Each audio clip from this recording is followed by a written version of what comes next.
एक नौजवान साधु एक गांव में एक मंदिर पर पूजा पाठ किया करता था। उसके दो चेले भी थे। एक का नाम कृष्ण यादव था और दूसरा उज्जवल। एक नाबालिग और एक बालिग दो चेले थे। एक चेला वह तंत्र मंत्र की विद्या सीखना चाहता था। दूसरा वह चाहता था कि उसकी सस्ते में शादी हो जाए। वह एक दिन साधु बाबा से कहता है कि बाबा मेरी शादी करा दो। साधु बाबा कहता है कि देखो तुम्हारी शादी में तकरीबन 40,000 तक खर्च आएंगे। अब लड़का गरीब रहता है। वह एक एक पैसे इकट्ठा करना शुरू करता है। बाबा से कहता है बाबा मैं पैसे इकट्ठा कर रहा हूँ, अब मेरी शादी हो जाएगी। बाबा कहता है बिल्कुल तुम्हारी शादी हो जाएगी, तुम चिंता ना करो। जिस दिन तुम 40,000 रुपये इकट्ठा कर लोगे मैं तुम्हारी शादी करा दूंगा और बहुत सस्ते में करा दूंगा। अब लड़का पैसे इकट्ठा कर रहा था। इसी दौरान दो चेले शाम को बैठे रहते हैं, कृष्णा और उज्जवल और एक साधु जिसका नाम नरेश नाथ रहता है।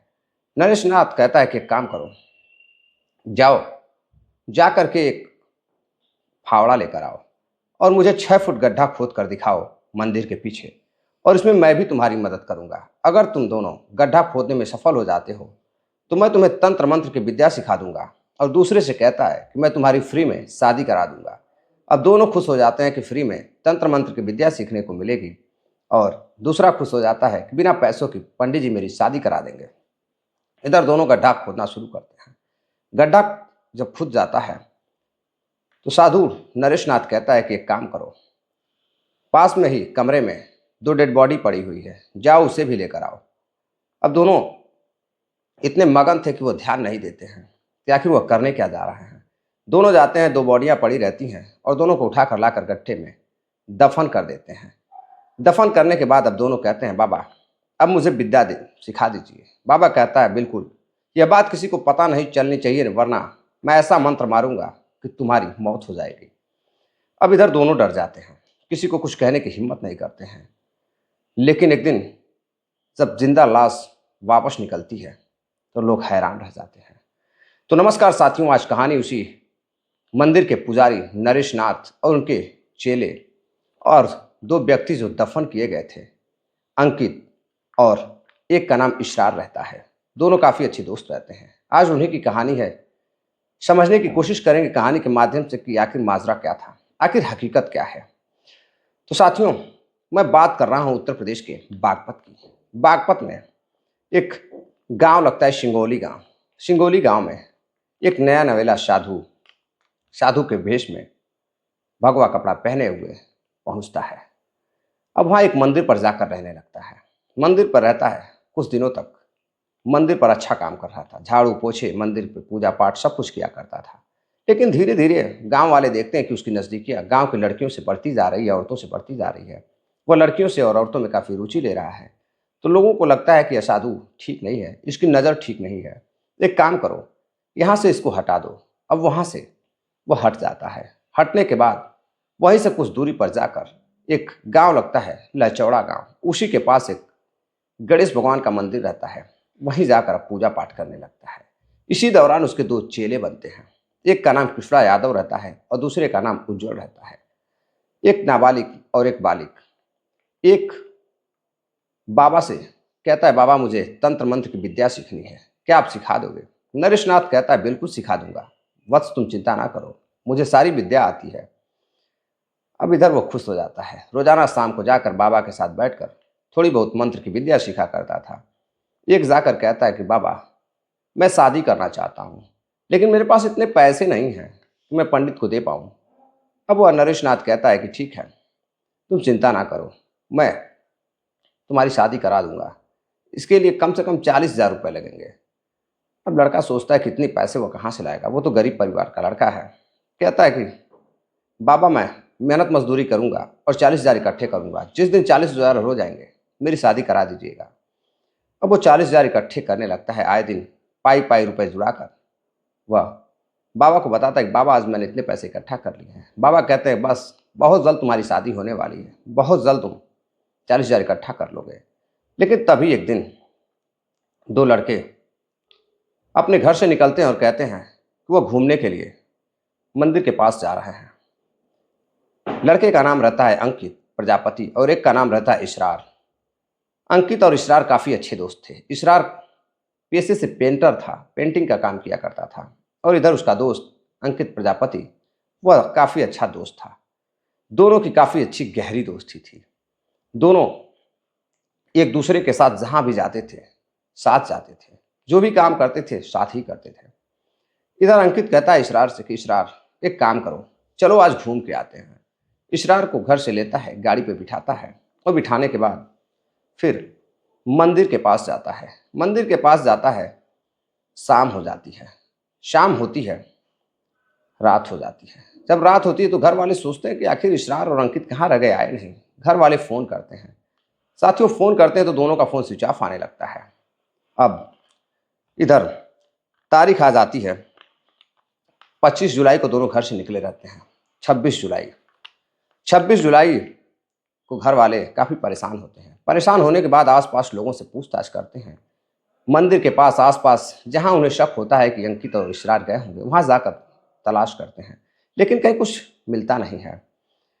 अब इधर वह पुलिस स्टेशन पहुंचते हैं और जाकर वहां पुलिस को बताते हैं कि साहब हमारे मोहल्ले के 2 लड़के हैं, दोनों गायब हैं, उनका कुछ पता नहीं है।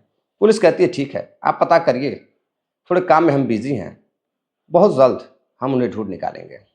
लेकिन जब कुछ पता नहीं चलता है तो 27 जुलाई को फिर परिवार चांदी नगर थाने में पहुंचते हैं। परिवार पहुंचता है और जाकर शिकायत दर्ज कराता है गुमशुदगी की कि साहब हुआ हमने बहुत तलाश की, लेकिन अंकित और इसरार दोनों नहीं मिल रहे हैं, उनका कुछ भी पता नहीं है, फ़ोन बंद आ रहा है। अब पुलिस दोनों का फ़ोन नंबर नोट करती है, कहती है ठीक है, बहुत जल्द हम उन्हें ढूंढ निकालेंगे। अब इधर 27 तारीख बीत जाती है, 28 तारीख भी बीत जाती है और आ जाती है 29 तारीख। पुलिस दोनों की लोकेशन फ़ोन की निकालती है, जहाँ से वो गए थे। तो इधर मंदिर के पास उनकी लोकेशन मिलती है, आखिरी लोकेशन मंदिर के पास जब मिलती है, मंदिर के पास जाते हैं तो वहाँ कहीं कुछ पता नहीं चलता है। वहाँ जाकर पुजारी नरेश नाथ से और उनके चेलों से पूछताछ करते हैं तो उनका भी कुछ पता नहीं चलता है। इस दौरान पुलिस अब वहाँ से कुछ दूर पर जहाँ जहाँ से वो गुजरे थे, जिस तरह से गुजरे थे, वहाँ पुलिस पहुँचती है तो एक नहर के पास उसका लोकेशन मिलता है फ़ोन का। जब पुलिस नहर के पास जाती है तो नहर के पास उसका फ़ोन बरामद होता है, नहर में फेंक दिया गया था। अब पुलिस फ़ोन ले लेती है और उसके बाद कुछ दूर और जाती है, यमुना नदी के पास भी लोकेशन मिल रही थी। यमुना नदी के पास जब पुलिस पहुंचती है तो वहाँ उसकी बाइक बरामद होती है। पुलिस बाइक ले लेती है। बाइक लेने के बाद अब उसकी लोकेशन फिर से मंदिर की तरफ बता रही थी। अब पुलिस वहाँ से फिर मंदिर के पास जाती है और फिर पुजारी को लेकर पहुँचती है पुलिस स्टेशन। वहाँ पूछताछ करती है कि आखिर दोनों गए कहाँ, मंदिर में ही तो आए थे। वहाँ नरेश नाथ कहता है साहब मुझे कुछ भी नहीं पता है, मैं तो मात्र एक पुजारी हूँ, हमारे 2 जो शिष्य हैं उनसे भी पूछ लीजिए। कृष्णा और उज्ज्वल से पूछा जाता है तो वो कुछ भी नहीं बता पाते, उनको कुछ पता ही नहीं था। इधर पुलिस बड़ी हैरान होती है, उसे थाने में बैठाए रखती है कि जरूर साधु को कुछ न कुछ पता होगा। तभी एक लड़की गांव की रहने वाली अंकित की बहन पुलिस स्टेशन पहुंचती है और कहती है साहब इसे छोड़ दीजिए, इसका उसके गायब होने में कोई हाथ नहीं है, यह पंडित जी बहुत अच्छे हैं। अब इधर फिर से पुजारी को छोड़ दिया जाता है, लेकिन फिर कुछ दिनों बाद पुलिस को पुजारी पर शक होता है, फिर से पुजारी को बुलाया जाता है तो फिर से उसकी बहन पहुंचती है और उसे छुड़ा ले जाती है। इधर पुजारी छूट जाता है। अब पुलिस बहुत तलाश करती है, लेकिन कहीं कुछ पता नहीं चल रहा था, ना कहीं डेड बॉडी मिल रही थी, ना ही किसी को उसकी खबर थी, ना ही किसी को आते जाते किसी ने अंकित और इसरार को देखा था। पुलिस भी परेशान थी, घर वाले इसरार के भी पिता माँ घर वाले सब परेशान थे, मोहल्ले के लोग परेशान थे कि आखिर दोनों कहाँ चले गए। फ़ोन मिला है, बाइक मिली है, कहीं उसका किसी ने हत्या तो नहीं कर दिया, कहीं उसका बेरहमी से किसी ने कत्ल तो नहीं कर दिया, कहीं अपहरण तो नहीं हो गया। पुलिस जांच पड़ताल में जुटती है, लेकिन बार बार सुई उसी मंदिर के पास जाकर अटक जाती है। अब मंदिर के पास अटक जाती है तो फिर से पुलिस अब वहाँ पहुँचती है। अब पुलिस वहाँ पहुँचती है तो पता चलता है कि साधु तो गायब है, वो तो है ही नहीं यहाँ पर। अब पुलिस उसके चेले उज्ज्वल को पकड़ती है, उज्ज्वल से पूछताछ करती है तो उज्ज्वल अंततः टूट जाता है। और जब टूट जाता है तो कहता है साहब यह लड़के 25 जुलाई को शाम को हमारे यहाँ आए थे और फिर बाबा ने हमसे चाय बनवाई और चाय बनवाकर इन दोनों लड़कों को बैठाया और कहा कि एक काम करो, यह बाबा का प्रसाद है, इसे पहले ग्रहण करो, उसके बाद जो भी बात होगी तुम मुझसे बात कर लेना। जैसे ही दोनों लड़के चाय पीते हैं वो बेहोश हो जाते हैं। बेहोश होने के बाद अपनी गाड़ी से नरेश नाथ जाता है, एक इंजेक्शन निकालता है जहर का और दोनों को जहर का इंजेक्शन दे देता है। तब दोनों की मौत हो जाती है। तो दोनों को ले जाकर के गड्ढे खुदवाता है और उज्जवल से कहता है कि देखो, मैं तुम्हारी बिल्कुल भी फीस नहीं लूंगा, फ्री में तुम्हारी शादी करवा दूंगा। और दूसरे चेले से कहता है मैं तुम्हें मंत्र दे दूंगा, तुम्हें तंत्र मंत्र की विद्या सिखा दूंगा, फिर तुम जिसको चाहोगे बस में कर लोगे। इधर दोनों खुश हो जाते हैं और समझ नहीं पाते हैं कि वो क्या कर रहे हैं। दोनों ही डेड बॉडी को ले जाकर गड्ढे खोदकर उसमें मंदिर के पीछे दफन कर देते हैं। फिर उस पर टाइल्स मंगाकर नरेश नाथ टाइल्स लगवा देता है। इधर टाइल्स लग जाती है, उस पर बैठकर 14 दिनों तक वो पूजा पाठ करता रहता है। इधर पुलिस तलाश कर रही थी लेकिन कहीं कुछ पता नहीं चल रहा था। और फिर जब पुलिस हकीकत खोलती है नरेश नाथ की कि आखिर नरेश नाथ ने ऐसा क्यों किया, उसने दो कत्ल क्यों किए और कत्ल कर दफन क्यों किया दो नौजवान बच्चों को, तभी साथियों अब एक और हैरान कर देने वाली कहानी नजर आती है। दरअसल साथियों उस दिन जब 25 जुलाई को दोनों घर से निकले थे, अंकित एक सोशल मीडिया पर पोस्ट देखता है कि उसकी बहन के साथ उसी पुजारी की फोटो है। वह फोटो कहीं बाहर की थी। अब वह देखकर आपत्तिजनक फोटो हैरान रह जाता है। अब वह फौरन ही बाहर निकलता है और गुस्से में इसरार से कहता है कि इसरार, एक काम करो, तुम जल्दी चलो चलो एक जगह घूम कर आते हैं, कुछ काम है। वो इसरार को लेकर जाता है और फिर मंदिर पहुंचता है। मंदिर पहुंचता है और साधु से जब पूछताछ करता है तो साधु कहता है कि शांत हो जाओ, पहले ये बाबा का प्रसाद ग्रहण करो, उसके बाद मैं बताता हूँ। वह तो मेरी शिष्या है, वह तो मेरी बेटी समान है। इधर उधर की बातें करने लगता है और जब दोनों चाय पीते हैं तो दोनों का काम तमाम कर दफन कर देता है। लेकिन जब यह बात उसकी बहन से पूछी जाती है कि आखिर क्या माजरा था, तो दरअसल साथियों बहन बताती है कि वह मुझे बेटी के समान मानते थे। वह फोटो अयोध्या की है और वह मुझे बेटी कहकर बुलाते थे, हमेशा मुझे काफ़ी सम्मान देते थे। लेकिन साथियों कहानी कुछ और ही नज़र आती है। जब पुलिस अपने स्तर से जांच पड़ताल करती है तो पता चलता है कि वहाँ के एक अधिकारी सूरज राय बताते हैं और गांव के लोगों का कहना था वो काफ़ी अय्यास किस्म का था नरेश नाथ। उसे गांव से पहले इन्हीं कारणों से भगा दिया गया था। अब वह जाकर लड़कियों से बातचीत करता था और इसी दौरान अंकित की जो बहन है उससे उसकी नज़दीकियाँ बढ़ जाती हैं और जब नज़दीकियाँ बढ़ती हैं तो वह उसे पसंद करने लगता है और जहाँ भी जाता था उसे घूमने के बहाने लेकर जाता था। इधर नरेश नाथ अपने बयानों में भी कहता है कि जो फोटो है दिख रही थी वह फोटो वह हरिद्वार गया था उस समय की है। अब लड़की एक गांव की एक ऐसे पंडित के पुजारी के साथ बाहर भला कैसे जा सकती है। अब इधर भाई अंकित जानता था दोनों के संबंधों के बारे में, अब उसे सब कुछ पता चल चुका था, इसीलिए नरेश नाथ ने दोनों को दफन कर दिया।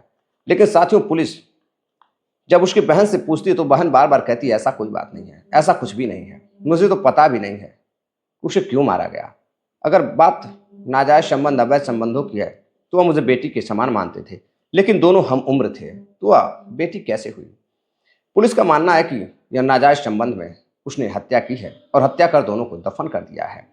दफन करने के बाद अब नरेश नाथ वहाँ से जब उसे शक हो जाता है कि पुलिस उसे गिरफ्तार कर लेगी तो वहाँ से वह रातों रात फरार हो जाता है और पुलिस उसके गिरफ्तारी करने के लिए जगह जगह तलाश कर रही है ताकि वह नरेश नाथ मंदिर का पुजारी, वह भेड़िया व दरिंदा जो एक पुजारी के भेष में राक्षस बनकर मंदिर पर लोगों के साथ खेलने का काम कर रहा था, वैसे भेड़िए को पकड़कर पुलिस सलाखों के पीछे लेकर जाए और जेल भेजने का काम करे और अंतिम हकीकत, आखिरी हकीकत नरेश नाथ ही बताएगा कि आखिर मामला क्या था।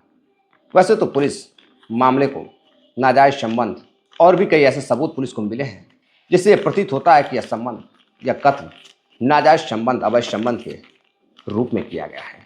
तो साथियों इस तरह एक पुजारी एक महिला के संबंध में, एक लड़की के संबंध से दो लड़कों को, नौजवान लड़कों को, इसरार और अंकित को मौत के घाट उतार देता है। वहीं इसरार के परिवार वालों का कहना है कि अंकित बहला फुसला कर मेरे भाई को ले गया था, उसे मरवाने में अंकित के परिवार का हाथ है। साथियों अंकित क्यों मरवाएगा इशरात को? अंकित तो खुद मौत के मुंह में चला गया। इसमें क्या उसकी बहन अंकित की, जिसका साधु से संबंध था, क्या वह यह जानती थी कि यह दोनों वहां जाने वाले हैं? उनको बात पता चल चुकी है, इसलिए पहले से ही साजिश के तहत दोनों को साधु ने मरवाया। साथियों, आखिर कहानी की पूरी हकीकत क्या है, बहुत जल्द आप लोगों के सामने आएगी और मैं आपको इस घटना की हकीकत से रूबरू जरूर कराऊंगा। बने रहिए हमारे चैनल विश्व वारदात तक से। चैनल को सब्सक्राइब करिए, वीडियो को ज़्यादा से ज़्यादा शेयर करिए, ताकि यह जो साधु है जल्द से जल्द पुलिस की गिरफ्त में हो। और ऐसे दरिंदों को जेल के पीछे होना चाहिए, जिसने दो माँ के बेटों को उजाड़ दिया, घर उजाड़ दिया, माँ से दूर कर दिया। साथियों, इस घटनाक्रम को सुनाने का उद्देश्य आपको जागरूक करना है, किसी को हैरान करना या परेशान करना नहीं है। मिलते हैं एक और नई कहानी के साथ, तब तक के लिए जय हिंद।